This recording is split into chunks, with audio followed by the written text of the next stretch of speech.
And now, a word from our producers.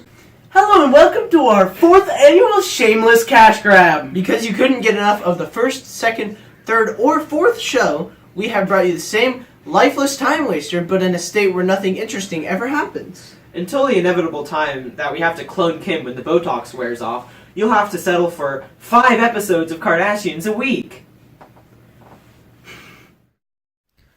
Hi, I'm Quinoa Kardashian. I was put up for adoption at birth because I had a freckle on my left heel. They made me change my name to Kardashian for the show and publicity and stuff. I'm Caramel Quichewaker Kardashian, or KK Kardashian for short, and I'm definitely the best Kardashian. I love pillowcases. I'm Kinky Kardashian, and I like cheese water, kale, first degree murder, and Starbucks. They told me my name was Kinky Kardashian, and if I rolled with it, I could have all the cheese water in the world. Caramel has been such a snitch lately. I just needed a job, and she gave me one. But the place is so filthy. It's like an 1890s coal mine in there. That is what one of my smarter employees told me, at least. There are coffee grounds everywhere, and Caramel likes to keep the temperature above 40 degrees Fahrenheit. All I do all day is pour the coffee into the grinder. Oh my god. And I just looked up monotonymous, and the word seems to be a good way to describe it. How was work today, Kinky? You know what, Caramel? I'm tired of your sass. Excuse me? Look at this photo I saw on Instagram. Caramel is literally like a fat pig that steals all my money. Like those people crushing the other people in this photo. The trust heads on the top of the raft symbolize the way that industry has taken away the rights and livelihood of the workers being crushed under their weight. The raft names services that the big men charge their workers to further take advantage of them. The raft also serves to exemplify that the heads could take care of themselves if they wanted to. You see this, you fat snitch? Oh. You calling a fat snitch, you poor snitch?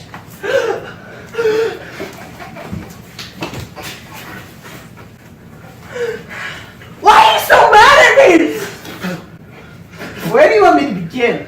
I don't care! How about the fact that I'm the only one in the store who speaks English? Immigrants are willing to work for less! How about the time you called the state police to break our strike and they used tear gas and riot sticks on Marge because she fell and couldn't get her crutches? You were unlawfully organizing! What about the time the air conditioning unit, a chunk of the ceiling, ammonia, and bleach, and boiling water all fell on Danny, instantly killing him, and you had him sign a contract saying that you were protected from all guilt? That one may have been my bad, yeah. How about the fact that you pay me 1 cent and a coupon to Froyo, which I can't eat because it makes me bloated, and I can't afford a house or family on that salary. You know what? If you're gonna be ungrateful, just leave!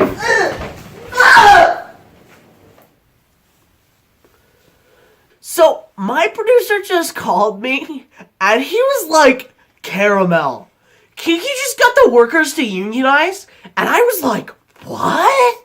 He said it was a law now, and the union is suing me for mistreatment of my workers and stuff. He was also like, we should go back to the 19th century when they were just forming unions like the Knights of Labor. The Knights of Labor was a union that saw its apex in the 1880s, followed by the AFL, or American Federation of Labor. The new union came and went due to shady business practices, like making workers sign yellow dog contracts that prevented the worker from joining a union. And court decisions such as Santa Clara County versus Southern Pacific Railroad that ruled not only in favor of the railroad, but also that corporations have the same right of people under the 14th Amendment, allowing them to take more action against their union aggressors. Ugh, I hate people who think they're entitled to food, water, and a home, and air. That's my air those poor filth are breathing. Welcome to my humble abode. I run my family's farming business. Whoa, do you have, like, animals? Yeah, but whatever, shut up. Lately, us farmers haven't been getting as many likes on our Instagram pictures or retweets, and it's like a problem. Like, just look at this tweet that I sent yesterday. Like, literally everyone relies on farmers to get their basic goods so they can get their own jobs done.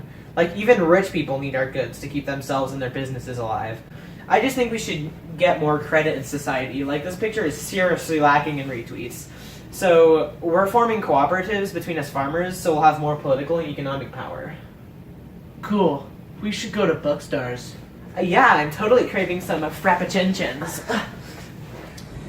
Okay, yeah, I'm gonna have a venti low fat, salt, cholesterol, sugar, gluten, dairy, carb, and protein-free latte, served by an Alaskan monk 3 times with a sepia wooden cane, and then poured into the Amazon River and filtered through the digestive tract of a piranha, and then lightly bruleed with kerosene as a fuel, and then smoked for 10 hours in the remote African village of Waka Waka for 3 whole days, and then served to me on a golden platter with a truffle puffin salad.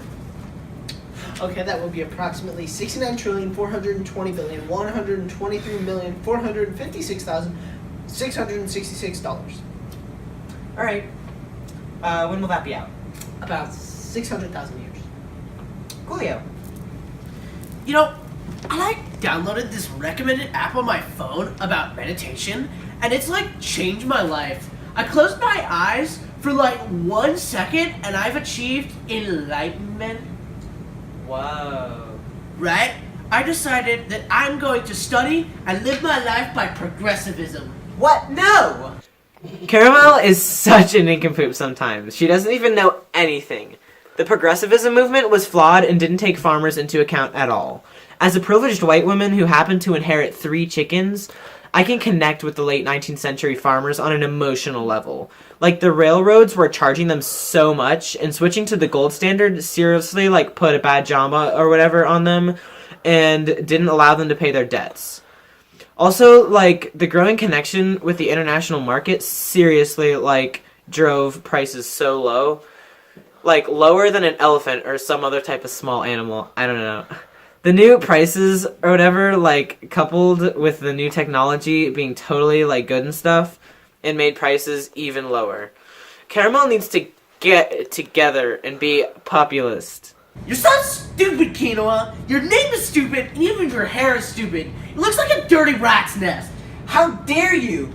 You little progressivists need to, like, break a fake nail. You little prude! Yeah, you heard me. And your stupid progressivists destroy, like, the governmental system and raise a new one from the ashes and stuff. The populists, like, have the people's needs at heart. And championing governmental controls and technologies like railroads and telegraphs.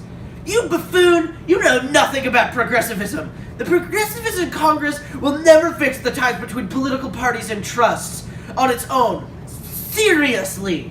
We need to build institutions to help isolate the legislative and the executive branches for the benefit of the people. You're the ones who want to destroy the government and bring us into, like, a small agrarian Jeffersonian type system. The progressive movement in the 20th century brought the U.S. into the future. You progressivists never learn. The farmers are the backbones of, like, any civilization, and without farmers, like, all of everyone would starve. The populists are like the fruit of the farmers' coalitions, like the Grange Society. We know that fixing the political landscape is, like, impossible, and moving into the future leaves people behind. A more direct democracy is needed to make the governmental responsive to the people. We are older than you, and we know that the people are most important. What even is the importance of farmers anyway? All they do is, like, pull out udders and stuff. We agree that the economy, trust, and technology need to be regulated for the good of the people, and the democracy needs to be more direct, and the government is too controlled by monopolistic trust. But when you failed, we, like, rose from the ashes and absorbed the parts of you that didn't go to the Democratic Party because of your mutual interest in the bimetallism standard. That means that we are better than you. I was like on my lunch break and I heard you eavesdropping and stuff. I was eavesdropping and stuff, and I couldn't help but wonder why you're arguing over 19th and 20th century political movements. Shut up, Kinky! Yeah, shut up. Get out of here. Go. No one likes you. Freaking skank!